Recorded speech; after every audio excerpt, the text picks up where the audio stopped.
សួស្តីទៅកាន់បងៗដែលជាអតិថិជនរបស់យេសា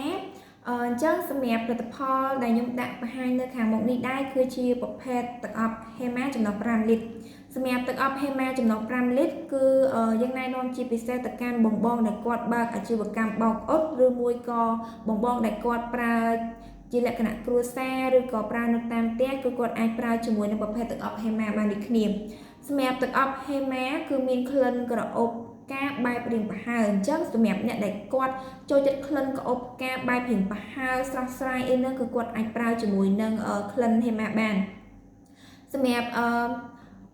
ទឹកអប់ Hema គឺមានពណ៌សទឹកដោះគោស្រស់នៅពេលដែលបងធ្វើការបាញ់ទៅគឺវាអត់មានធ្វើឲ្យប្រឡាក់ឬក៏បតេបតាដានកកជាប់នៅនឹងសាច់ក្រណាត់អីទេ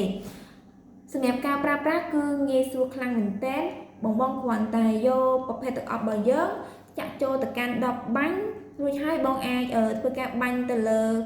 សាច់ក្រណាត់ដែលមានសភាពស្ងួតល្អហើយឬមួយក៏ជាប្រភេទសាច់ក្រណាត់ដែលបងធ្វើការអ៊ុតរួចហើយហ្នឹងក៏អាចធ្វើការបាញ់បានដូចគ្នាហើយសម្រាប់ក្លិនទឹកអប់ Hema នេះដែរគឺក្លិនរបស់គេក្រអូបចាប់ពី48ម៉ោងដល់72ម៉ោងអញ្ចឹងសម្រាប់អ្នកដែលគាត់មានបញ្ហាទៅលើកៅអៅធំក្លិនផ្អួរឬក៏ចង់បង្កើនក្លិនក្រអូបជាប់នៅនឹងសាច់ក្រណាត់បានល្អខ្លាំងអីហ្នឹងមានភាពទាក់ទាញគឺអាចជ្រើសរើសជាមួយនឹងប្រភេទទឹកអប់ Hema បានសម្រាប់ទឹកអប់ Hema គឺយើងមានលេខបាកូដផលិតផល884ដែលជាផលិតផលនៅក្នុងស្រុក